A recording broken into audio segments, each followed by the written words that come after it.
Uncle Bull Cow, what are you doing with a Carolina Reaper?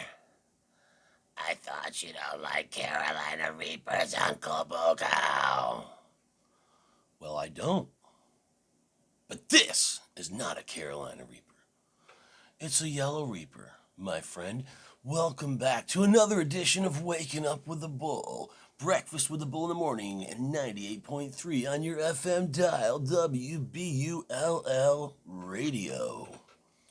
Look at that, guys. That stinger. Nice, right? So this is a Yellow Reaper. And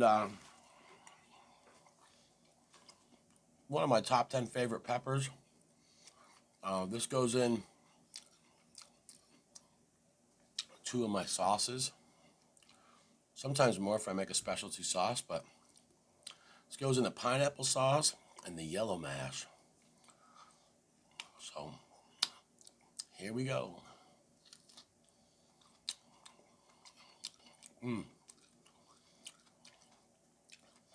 Citrusy. The heat hits you right away with these. Wow.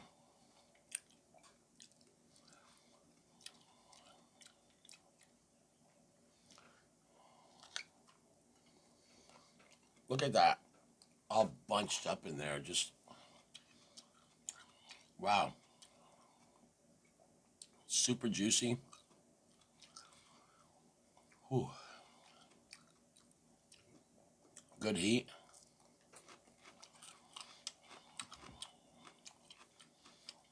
Excellent flavor. A little citrusy, fruity, sweet, juicy. You're not getting any floral notes. When you get down to the placenta, right in the middle of the placenta, you'll get a little bit. But that's a lot hotter than the ones I had last year, unless it's just my tolerance was up then, which it was actually. My tolerance doesn't go way up.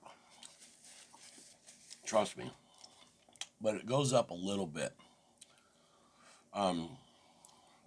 By the end of the season, I'm able to eat peppers a little bit easier. But it's not a huge difference, not like with some people. Mrs. Bull Cow in the beginning of the season, peppers, they burn her pretty good. And by the end of the season, she can handle them real well. The pineapple can go a week without eating anything hot, and his tolerance drops way down. But if he eats some hot stuff for a week, his tolerance is freaking through the roof. So some people have that. Wow. That son of a gun's got way more heat, but it's also real wrinkly and thick in there. This is thick wall. Like, look at that.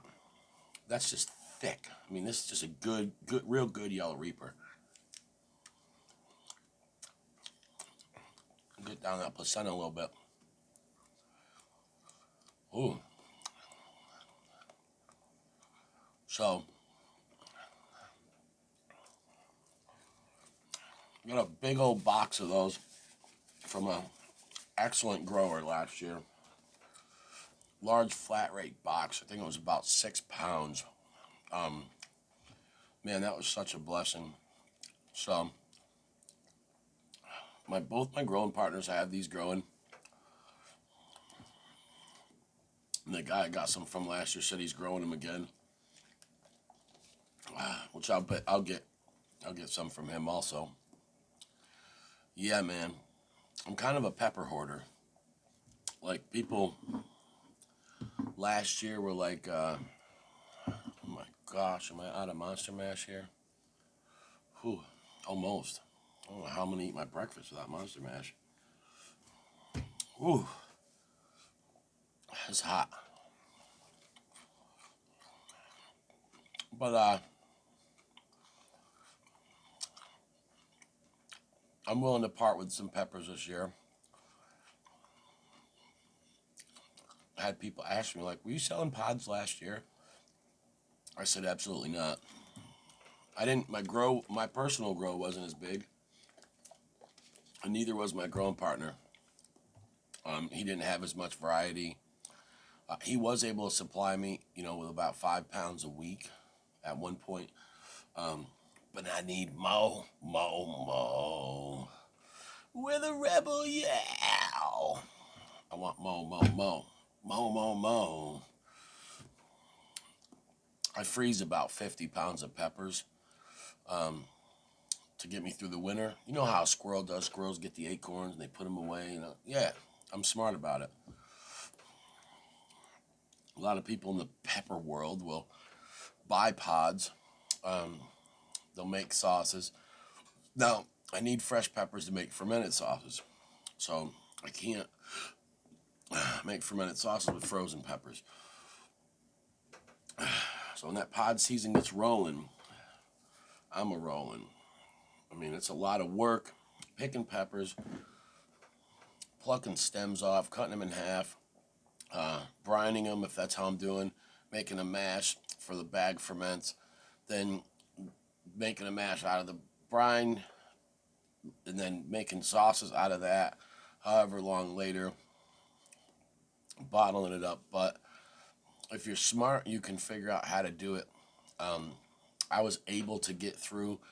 So it's been 1 year ago, 1 year ago yesterday, since I first made Monster Mash, started it, the ferment. And I seen that in my Facebook memories. Hey, So that's pretty cool. Wow, I can't believe it. A year has gone by already. How time flies, friends. But I made enough. I actually have one bottle left of the original Monster Mash. Now this is the Florida edition. I just made like a week ago, maybe a week and a half. I've already ate 4 bottles, I think 5 bottles. I don't have any left. That's the last of it. But I do have one bottle of my 9th batch. I think it's my 9th batch. Yeah, my 9th batch. By batch 7, I had adjusted and tweaked and everything I wanted to do. So batch 8 was solid ground, and by batch 9, I felt confident with it. The first chili head that got that was that same exact batch. That was, which it hasn't changed at all since then. The first person to get their hands on that was Johnny Scoville. So we are going to review the original Monster Mash. I've had that bottle for, it's coming up on what? So it's been about 10 months now. 10 months, 11 months. But we're going to review that right before I get my new batches going. We've been saving it. It's been very hard to do so. But I have made a couple variations. I was able to get my hands on some Scotch bonnets and some scorpions and ghosts and stuff a few months back. And so with being so many bonnets and everything, I made a Jamaican version of it to kind of hold us over. And then I got some pods from 3 Florida growers, Linda McNew, Chris Miller, and Tony Sherwood. I had about 40, 50 different varieties of peppers. I made a batch, this Florida edition, and I don't have any left. I have 2 bottles left, actually, of that I'm going to give away. But besides that, for personal use, none. Now, I do have a ferment that I started, and it's about to be finished up here in the fridge. And that one's with all yellow pods. I'm going to make that. That's just a small amount. That's just for us, for me and Mrs. Bullcow. So stay tuned, y'all. Yellow Reaper, awesome pepper. Peace.